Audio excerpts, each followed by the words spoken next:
Fala, gente boa, tudo bem? Estamos aqui para mais um vídeo do Nosso Deus Não Está Morto. Esse vídeo onde a gente vai aprender aqui sobre Lucas capítulo 14, amém? Estou muito feliz em estar gravando essa série aqui para vocês, porque é libertador, né? É libertador a gente poder conversar sobre alguns temas da Bíblia. Na verdade, a gente vai conversar sobre muitas coisas ainda até o final do ano. Isso é libertador para mim, isso é libertador para você. Libertador para mim, porque é um meio de eu expor ainda mais o evangelho, e libertador para você, porque é um meio de a gente se edificar pela palavra de Deus. Amém? E hoje vamos ler Lucas 14, amém? A cura de um hidrópico. Aconteceu que, ao entrar ele num sábado na casa de um dos principais fariseus para comer pão, eis que o estavam observando. Ora, diante dele se achava um homem hidrópico. Então Jesus, dirigindo-se aos intérpretes da lei e aos fariseus, perguntou-lhes: é ou não é lícito curar no sábado? Eles, porém, nada disseram. E, tomando-o, curou e o despediu. A seguir, lhe perguntou: qual de vós, seu filho ou o boi cair num poço, não o tirará logo, mesmo em dia de sábado? A isto nada puderam responder. Isso também está lá em Mateus 12, 11, né? Que fala sobre isso também, eu não vou ler agora. Mas o que acontece aqui? Eles começaram a questionar Jesus por Jesus curar no sábado, e Jesus fala para eles: qual de vós, seu filho ou o boi cair num poço, não o tirará logo, mesmo em dia de sábado? A isso nada puderam responder. Então veja que coisa interessante que a gente aprende aqui. A gente aprende que Jesus aqui, como um judeu, ele estava retrucando muito dos ensinos dos fariseus, através da sua própria vida. Porque os fariseus, eles ficavam julgando tudo que Jesus fazia, só que a base deles era um legalismo maluco, entendeu? E Cristo faz o que em todo tempo? Ele afronta isso através não somente das suas palavras, mas das suas atitudes. Os primeiros lugares. Reparando como os convidados escolhiam os primeiros lugares, propôs-lhes uma parábola. Quando por alguém fores convidado para um casamento, não procures primeiro lugar, para não suceder que, havendo um convidado mais digno do que tu, vindo aquele que te convidou e também a ele te diga: dá o lugar a este, então irás envergonhado ocupar o último lugar. Pelo contrário, quando fores convidado, vai tomar o último lugar, para que quando vier o que te convidou, te diga: amigo, senta-te mais para cima. Ser-te-á isto uma honra diante de todos os mais convivas. Está lá também em Provérbios 25, 6 ou 7, que diz assim, não te glories na presença do rei, nem te ponhas no meio dos grandes, porque melhor é que te digam: sobe para aqui, do que seres humilhado diante de um príncipe. A respeito do que os teus olhos viram, não te apresses a litigar, pois, ao fim, que farás quando o teu próximo te puser em apuros? Mas até aqui, a gente vê a questão do seguinte, que, ser-te-á uma honra diante de todos os mais convivas, pois todo o que se exalta será humilhado. Está lá em Mateus 23, 12 e Lucas 18, 14. E o que se humilha será exaltado. Então, o que se humilha, não o que é humilhado. Mas veja que interessante aqui.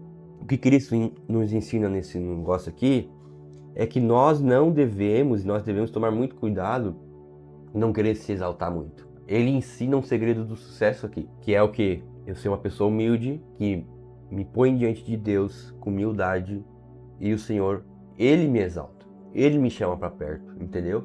Então, quando a gente se exalta demais, a gente quer se achar alguma coisa, a gente perde muito daquilo que o Senhor tem para nós.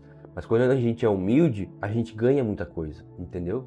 Olha só, disse também ao que havia convidado: quando deres um jantar ou uma ceia, não convides os teus amigos, nem teus irmãos, nem teus parentes, nem vizinhos ricos, para não suceder que eles, por sua vez, te convidem e sejas recompensado. Antes, ao dares um banquete, convida os pobres, os aleijados, os coxos e os cegos, e serás bem-aventurado, pelo fato de não terem eles com o que recompensar-te a tua recompensa. Porém, tu a receberás na ressurreição dos justos. A parábola da grande ceia. Ora, ouvindo tais palavras, um dos que estavam com ele à mesa disse-lhe: bem-aventurado aquele que comer pão no reino de Deus. Ele, porém, respondeu: certo homem deu uma grande ceia e convidou muitos. À hora da ceia, enviou o seu servo para avisar aos convidados: Vinde, porque tudo já está preparado. Não obstante, todos, a uma, começaram a excusar-se. Disse o primeiro: Comprei um campo e preciso ir vê-lo. Rogo-te que me tenhas por escusado. Outro disse: Comprei 5 juntas de bois e vou experimentá-las. Rogo-te que me tenhas por escusado. E outro disse: Casei-me e por isso não posso ir. Voltando o servo, tudo contou ao seu senhor.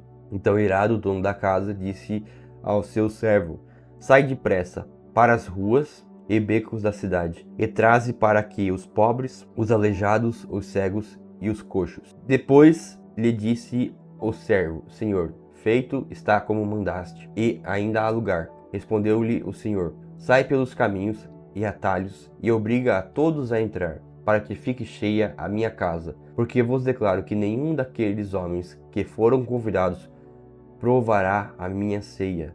O que Cristo nos ensina aqui dos primeiros lugares, e aqui a questão da grande ceia, a parábola da grande ceia, é sobre a humildade. Olha só, olha só, o Senhor convida todos para uma grande ceia, mas muitos deram desculpas. A gente vê isso aqui do versículo 17 até o versículo 20. Mas a gente vê do versículo 21 em diante que o servo tudo contou ao seu senhor. Então, irado, o dono da casa disse ao seu servo: Sai depressa para as ruas e becos da cidade e traze para aqui os pobres, os aleijados, os cegos e os coxos. Depois lhe disse o servo: Senhor, feito está como mandaste, e ainda há lugar. Respondeu-lhe o Senhor: Sai pelos caminhos e atalhos e obriga a todos a entrar, para que fique cheia a minha casa. Porque eu vos declaro que nenhum daqueles homens que foram convidados provará a minha ceia. O serviço de Cristo exige abnegação. Mas vamos voltar aqui para a gente entender isso aqui. O Senhor convida várias pessoas para a ceia, mas elas deram muitas desculpas, né? O seu Senhor. Então o Senhor convida as pessoas humildes, entendeu? E essas pessoas participam da ceia. Então o que isso nos ensina? O que isso nos ensina é que às vezes as pessoas humildes, simples, que têm alguma deficiência ali no caso, né? Também, porque aí elas acabavam sendo mais rejeitadas muitas vezes, infelizmente. Mas o que o Senhor nos ensina? Que pessoas simples vão receber o reino de Deus. Pessoas que reconhecem a sua simplicidade, essas pessoas vão agradar a Deus e vão reconhecer e vão entrar no reino de Deus. Enquanto pessoas que se achavam as tops da galáxia, mas que não se humilharam diante de Deus, que não se abaixaram a cabeça diante de Deus, essas pessoas não vão entrar. Quem vai entrar são as pessoas humildes e simples. E esse texto nos ensina isso. O serviço de Cristo exige abnegação. Grandes multidões o acompanhavam, e ele, voltando-se, lhes disse: Se alguém vem a mim e não aborrece a seu pai e sua mãe, e mulher, e filhos, e irmãos, e irmãs, e ainda a sua própria vida, não pode ser meu discípulo. Aqui, esses versículos aqui estão lá em Mateus também, né? Aborrece, isto é, ama menos. E qualquer que não tomar a sua cruz e vier após mim, não pode ser meu discípulo. Pois qual de vós, pretendendo construir uma torre, não se assenta primeiro para calcular a despesa e verificar se tem ao menos para concluir, para não suceder que, tendo lançado os alicerces e não podendo acabar, todos os que vierem zombem dele, dizendo: Este homem começou a construir e não pôde acabar. Ou qual é o rei que, indo para combater outro rei, não se assenta primeiro para calcular se com 10.000 homens poderá enfrentar o que vem contra ele com 20.000? Caso contrário, estando o outro ainda longe, envia-lhe uma embaixada pedindo condições de paz. Assim, pois, todo aquele que dentre vós não renuncia a tudo quanto tem, não pode ser meu discípulo. Então Cristo nos ensina uma das grandes lições do Evangelho, que é uma lição que a gente vê em todo o Evangelho. A gente vê em toda a Bíblia essa lição também, que é o que? Negar a si mesmo. Negar a si mesmo e abrir mão, muitas vezes, das suas ideias, dos seus planos, dos seus sonhos para viver os sonhos de Deus. Porque os sonhos de Deus, irmãos, os sonhos de Cristo, eles são muito maiores do que os nossos. Os nossos sonhos, eles são limitados diante do sonho de Deus. O dele é muito maior do que o nosso. Então, às vezes, se a gente fica se limitando àquilo que a gente acha, àquilo que a gente pensa, e não corre para Deus para ver o que ele pensa, às vezes Deus tem algo muito maior do que a gente imagina, entendeu? Então, se a gente ficar iludido, às vezes, com coisa pequena desse mundo, a gente não prova daquilo que Deus tem para nós. Então, nós devemos sim ter uma vida boa e tudo mais, mas não se esquecer de abrir mão dos nossos prazeres para viver o que Deus tem para nós. Pois o que Deus tem para nós, meus amigos, vale muito mais do que os estímulos e as coisas dessa vida. Amém? Os discípulos, sal da terra. O sal é certamente bom. Caso, porém, se torne insípido, como restaurar-lhe o sabor? Nem presta para a terra, nem mesmo para o monturo. Lança-se no fora. Quem tem ouvidos para ouvir, ouça. Essa ideia do sal, né? Está lá em Mateus 5,13 e Marcos 9,50, que é a ideia de nós sermos o sal da terra. Paulo fala que nós somos os embaixadores de Cristo. Então, sal da terra, caso porém se torne insípido, como restaurar-lhe o sabor? Nem presta para a terra, nem mesmo para o monturo. Lança-se no fora. Quem tem ouvidos para ouvir, então ouça. Então, veja que interessante. Para a gente encerrar hoje aqui, gente, o sal, ele dá tempero, ele dá sabor. Nós somos o sal da terra e também nós somos também a luz do mundo. Aqui está falando que nós somos o sal da terra, mas em outras versões também fala sobre a gente ser a luz do mundo, em outros evangelhos. E a gente também vê lá Paulo falando, como eu disse, que nós somos embaixadores de Cristo. Então o que isso nos ensina, meus amigos? Nós fomos feitos para fazer a diferença. Nós somos a diferença desse mundo. Esse mundo pode estar em trevas, mas nós temos Cristo. E Cristo é a luz do mundo. Então, onde a gente está levando o evangelho, sendo luz, ali Jesus está, ali Deus está fazendo algo, entendeu? Então nós devemos sim olhar para Ele e ter alegria, porque nós somos luz, amém?